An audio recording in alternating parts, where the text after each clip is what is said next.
Hello दोस्तों, स्वागत है आप सबका। मैं Om Prakash Shah, motivational speaker, business coach और काउंसलर, आप सबका स्वागत करता हूं। दोस्तों, आशा है और मुझे पक्का यकीन है कि आपने हमारे पिछले जो video massive distraction thinking policy को जरूर देखा होगा, उसका पार्ट 1, और यदि नहीं देखा है तो नीचे दिए गए डिस्क्रिप्शन लिंक पर क्लिक करके उसे जरूर देखें। तो दोस्तों, मैं बताना चाहता हूँ कि मैसिव डिस्ट्रैक्शन थिंकिंग पॉलिसी क्या होता है। दोस्तों, मैसिव डिस्ट्रैक्शन थिंकिंग पॉलिसी का मतलब ये होता है, मैसिव मतलब बहुत बड़ा या व्यापक या बड़े पैमाने पे, और डिस्ट्रैक्शन मतलब विध्वंसात्मक विनाश का, और पॉलिसी मतलब नीति। नीति क्या आपने चाणक्य नीति से तो इसकी तुलना नहीं कर दी दोस्तों, ये चाणक्य नीति से भी बहुत बड़ा विध्वंसात्मक नीति है, जिसके बारे में मैं आपको आज बता रहा हूँ। ये मैसिव डिस्ट्रैक्शन थिंकिंग पॉलिसी किसी भी देश को या कहा जाए विश्व को उथल पुथल करने में कितना बड़ा अपना योगदान दे सकता है, या ये कहें कितना बड़ा प्रभाव डाल सकता है, आइए इस उदाहरण के द्वारा हम समझते हैं। इसका सर्वश्रेष्ठ उदाहरण सोवियत युद्ध के द्वारा समझा जा सकता है, जो कि 1979 से लेकर के 1989 के मध्य में जो एक ऐसा भयानक युद्ध छिड़ा, जिसके द्वारा हम ये मैसिव डिस्ट्रैक्शन थिंकिंग पॉलिसी समझ सकते हैं कि जब रूस की सेना ने अफगानिस्तान सरकार के आग्रह पर 1979 में रूसी राष्ट्रपति लियोनिड ब्रेजनेव के निर्देश पर अफगानी मुजाहिदीनों के खिलाफ जंग की शुरुआत की। अरे, अब इसमें मैसिव डिस्ट्रैक्शन थिंकिंग पॉलिसी में ये रूस और अफगानिस्तान की बात मैंने कहाँ से उठा दी, शायद ये आप सोच रहे होंगे। लेकिन दोस्तों, यही एक बहुत बड़ा उदाहरण बन सकता है। इस उदाहरण को मैंने इसलिए लिया कि जैसे अमेरिका ने कैसे मैसिव डिस्ट्रैक्शन थिंकिंग पॉलिसी को अप्लाई करने के लिए अफगानिस्तान को एक बहुत बड़ा पृष्ठभूमि चुना और उनके मुजाहिदीनों को बहुत बड़ा मोहरा चुना, और किस प्रकार आज पूरी दुनिया उथल पुथल हो रही है और कैसे अफगानिस्तान अराजकता और विनाश के कगार पे आकर खड़ा हुआ है।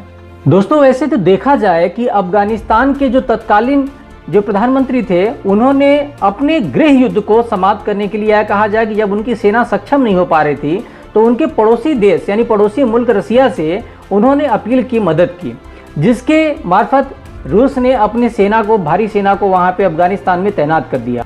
अफगानिस्तान सरकार की अपील के बाद रूस की सेना ने वहां के दमन चक्र को कुचलने के लिए कूच तो किया और भारी एक भयावह युद्ध भी लड़ा गया।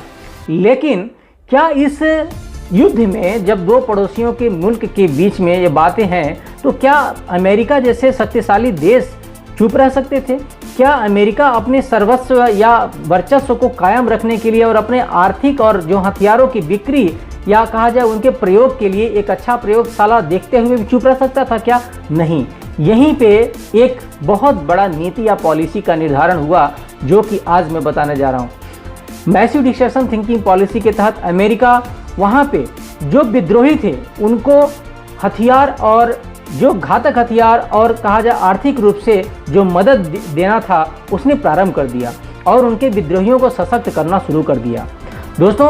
और यही नहीं, अमेरिका के दबाव में पाकिस्तान ने उनको संरक्षण भी दिया और उसके बाद उनको ट्रेनिंग भी मुहैया कराई। और देखा जाए तो इसमें कहीं ना कहीं चीन का भी एक बहुत बड़ा योगदान रहा है, इन जो है कि मुजाहिदीनों को या इन जो विद्रोही हैं उनको।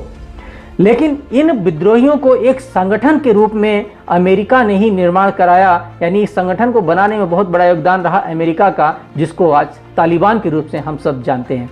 और वो तालिबान कहा जाए छात्र संगठन से शुरू हुआ और आज पूरी दुनिया के लिए कितना बड़ा आतंक का एक स्रोत बनते जा रहा है, ये सभी आज विचारणीय है। अब दोस्तों, मैं यही कहूँगा कि जो डिस्ट्रक्टिव थिंकिंग पॉलिसी लॉन्च किया गया अमेरिका के द्वारा, ये सिर्फ और सिर्फ अपने वर्चस्व को, अपने व्यापार को कायम रखने के लिए और अपने हथियारों की नुमाइंदगी के लिए और अपने हथियारों को देखा जाए प्रयोगशाला के रूप में प्रयोग करने के लिए। यहाँ पे आपको याद होगा कि अभी भी जब यहाँ से अमेरिका ने जब नाटो की सेना के साथ अपने मुल्क को वापसी करी, तो यहाँ भी जो है कई सारे हथियार, बख्तरबंद गाड़ियाँ, हेलीकॉप्टर्स और वो सब छोड़ के गए। और उन्होंने कहा कि हमने इसको टेक्निकली जो है ऐसा एब्सोल्यूट कर दिया है कि वो अब उपयोग में लाने वाले नहीं हैं। लेकिन आपको याद होगा कि एक वीडियो यहाँ पे दिखाई दिया था कि जिसमें वहाँ के जो तालिबान के इंजीनियर्स ने उनको वापस बना करके और उनको जो है उपयोग में लाना शुरू कर दिया है। तो दोस्तों, ये तो कहीं ना कहीं ये थिंकिंग पॉलिसी का ही एक तरह से एक प्लान रहा होगा, जिससे कि वो अपने आप को साख पाक बचाने की कोशिश कर रहा है। लेकिन देखा जाए तो वो पॉलिसी आज भी उसकी बरकरार है और इस प्रकार से देखा जाए तो पूरे विश्व में उथल पुथल मचा के रखा हुआ है। दोस्तों एक ऐसा वीडियो मैं बनाने जा रहा हूं जिसका टॉपिक बहुत ही अच्छा है और इस पूरे संदर्भ में देखा जाए मैसिव डिस्ट्रक्शन पॉलिसी के जैसा ही पूरी विवरण आपको मैं बताऊंगा कि तालिबान अतीत और वर्तमान इस टॉपिक का नाम होगा, जिसमें आप सब कुछ देखेंगे और जानेंगे। उस वीडियो को भी जरूर देखिएगा। तो दोस्तों मैं यही कहना चाहता हूं कि मैसिव डिस्ट्रक्शन थिंकिंग पॉलिसी एक ऐसी घातक पॉलिसी है जिसके द्वारा न सिर्फ आप एक जगह पे, एक गांव पे, एक शहर पे या एक देश पे, बल्कि पूरे विश्व को उथल पुथल करने की जो योजना है, इसी को नाम दिया है मैंने मैसिव डिस्ट्रक्शन थिंकिंग पॉलिसी।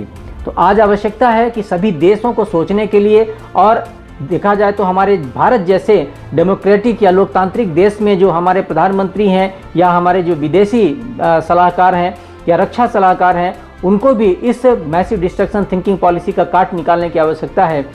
कैसे अपने आप को स्थिर रख सकते हैं, अपने देश की सुरक्षा को कैसे चाक चौबंद रख सकते हैं, इन सब बातों को लेकर के एक योजना बना सकते हैं। तब तक दोस्तों अब मैं चाहूँगा आप इस वीडियो को लाइक करें, शेयर करें और इसे सब्सक्राइब करें और कमेंट जरूर करें। और दोस्तों तब तक के लिए जय हिंद, नमस्कार।